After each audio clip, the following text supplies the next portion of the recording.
नमस्कार, आप सभी का एक बार फिर से बहुत बहुत स्वागत है। सो फ्रेंड, जैसा कि आपको पता ही है कि 28 और 29 अक्टूबर को लगने वाला है इस साल का आखिरी चंद्र ग्रहण, जो कि शरद पूर्णिमा को लगने वाला है।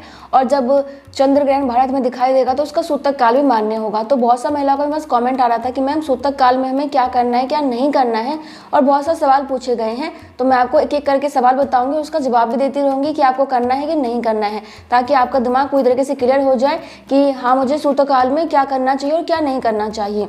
देखो जी, सबसे पहले तो आप ये जान लीजिए कि सूतक काल होता क्या है। देखो, सूतक काल का मतलब होता है खराब समय।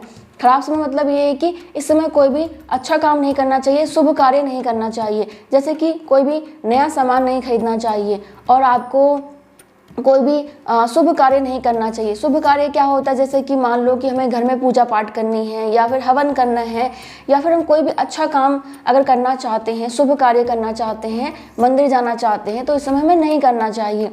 आपको क्यों नहीं करना चाहिए? क्योंकि ये खराब समय होता है, अशुभ समय होता है। अशुभ समय में शुभ कार्य कैसे हो सकता है? नहीं हो सकता। अब देखो जी, सूर्य ग्रहण का जो सूतक काल होता है वो लगभग 12 घंटे पहले लग जाता है, और चंद्र ग्रहण का सूतक काल लगभग 9 घंटे, और कुछ लोग ये मानते हैं कि 8 घंटे पहले से लग जाता है। तो जो सूतक काल से संबंधित सबसे पहला सवाल है वो ये है कि क्या सूतक काल के दौरान हम घर से बाहर जा सकते हैं? तो जी बिल्कुल जा सकते हैं। ऐसा नहीं है कि आप सूतक काल के दौरान घर से बाहर नहीं जा सकते हैं। ग्रहण में घर से बाहर जाने के लिए मना किया जाता है। कुछ लोग मानते होंगे, अगर आपके घर में मानते हैं तो मान लीजिएगा, नहीं तो आप आराम से सूतक काल के दौरान घर से बाहर जा सकती हैं। अब देखो जी, कोई महिला ऑफिस जा रही हैं तो क्या वो करे? वो दोपहर में 2 बजे से सूतक काल लगेगा तो क्या करे? वो ऑफिस में बैठी रहेगी, अपने घर नहीं आएगी? बिल्कुल आएगी। या फिर किसी को डॉक्टर के पास जाना है, किसी को अपने रिश्तेदार के यहाँ जाना है, और कुछ लोग खाना खाने के बाद टहलते हैं, तो क्या वो टहले ना, या फिर अपने रोजमर्रा का काम ना करें? बिल्कुल कर सकते हैं और आराम से आप बाहर जा सकती हैं, कोई दिक्कत नहीं है। अब दूसरा सवाल ये है कि क्या हम सूतक काल के दौरान खाना बना सकते हैं? क्या हम सूतक काल के दौरान खाना खा सकते हैं? तो बिल्कुल, सूतक काल के दौरान आप खाना बना भी सकती हैं, खा भी सकती हैं। लेकिन कुछ लोग यही मानते हैं कि सूतक काल के दौरान हमें खाना बनाना नहीं चाहिए और खाना नहीं चाहिए। तो सूतक काल के दौरान अगर आपके घर में ये नियम है कि भाई खाना बनाना भी नहीं है, खाना भी नहीं है, तो वो आप देख लीजिएगा, क्योंकि इतनी देर तक भूखे प्यासे रहना कोई मामूली बात नहीं है। आप प्रेग्नेंट हैं और छोटी छोटी चीज़ों से कॉम्प्लिकेशन हो जाते हैं, डॉक्टर के पास जाना पड़ेगा, भर्ती होना पड़ेगा हॉस्पिटल में, या फिर और भी ज़्यादा दिक्कत हो सकती है। तो ये सही नहीं है।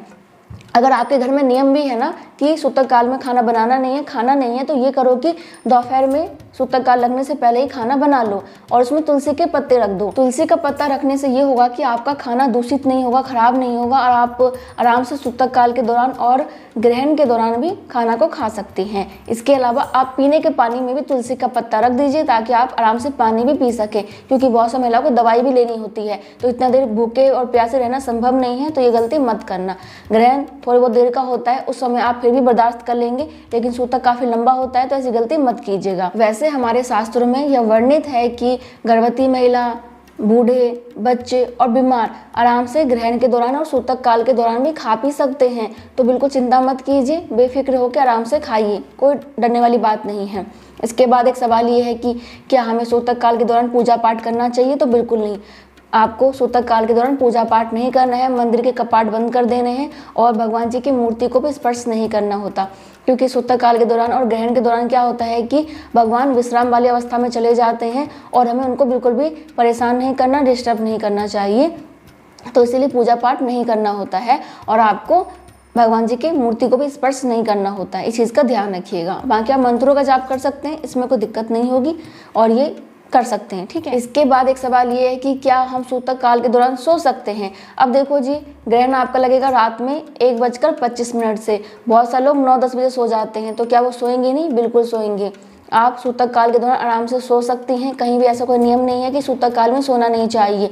आप आराम से सूतक काल के दौरान भी सो सकती हैं। मेरे पास एक कमेंट ये भी आया हुआ है कि क्या हम सूतक काल के दौरान मोबाइल फ़ोन का इस्तेमाल कर सकते हैं? तो बिल्कुल कर सकते हैं। मोबाइल फ़ोन का इस्तेमाल करने की कोई मनाही नहीं है कि आप सूतक काल में मोबाइल फ़ोन का इस्तेमाल नहीं कर सकते हैं। देखो, ग्रहण में क्या होता है कि हमारा जो वातावरण है थोड़ा सा सेंसिटिव हो जाता है। गर्भवती महिलाओं का इम्यून सिस्टम स्ट्रांग नहीं होता, तो वो जल्दी से बीमार हो जाती हैं। इसलिए क्या होता है कि मोबाइल फ़ोन का इस्तेमाल करने से आंखों पे जोर पड़ता है, या फिर टीवी देख रहे हैं तो आंखों पे जोर पड़ेगा, दिमाग पे जोर पड़ेगा, तो आपको इससे सर में दर्द, आंखों में दर्द की परेशानी हो सकती है, इसलिए मना किया जाता है। लेकिन सूतक काल में आप मोबाइल फ़ोन का इस्तेमाल कर सकती हैं, कोई दिक्कत नहीं है। अब देखो जी, बहुत देर तक इस्तेमाल करेंगे तो वैसे भी परेशानी होगी, लेकिन ज़रूरी है आप 2-4 घंटे देख रही हैं दिन भर में तो कोई दिक्कत नहीं है, इतना तो सभी देखते हैं, तो आराम से देख लीजिएगा। और इसके बाद एक सवाल ये भी है कि क्या हमें ग्रहण काल के दौरान ही सूतक काल में भी पेन पेंसिल का इस्तेमाल नहीं करना है, मतलब कि नुकीली चीज़ों का इस्तेमाल नहीं करना है, या फिर चाकू छुरी का इस्तेमाल नहीं करना है, सुई का इस्तेमाल नहीं करना है? तो देखो जी, ऐसा कुछ भी नहीं है। आप सूतक काल में इन सभी चीज़ों का इस्तेमाल कर सकती हैं, केवल ग्रहण में नहीं करना होता। और ग्रहण में भी नहीं करने का कुछ कारण होता है, वो हम दूसरे वीडियो में जानेंगे, लेकिन सूतक काल में आप आराम से इस्तेमाल कर सकती हैं।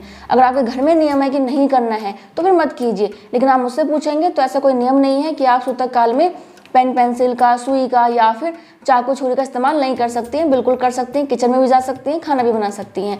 तो यही कुछ सवाल थे जो कि मुझसे पूछा गया। और आप पूछेंगे कि क्या करना है और क्या नहीं करना है, तो जैसे मैंने आपको पहले ही बताया कि कोई शुभ कार्य नहीं करना, अच्छा काम नहीं करना, नया काम नहीं करना, कोई खरीदारी नहीं करनी है, और आपको रिलेशन नहीं रखना है, पूजा पाठ नहीं करना है, तो यही चीज़ें नहीं करनी है। बाकी आप सारा काम कर सकती हैं, क्योंकि जो भी चीज़ें हैं वो रोज़मर्रा की चीज़ें होती हैं।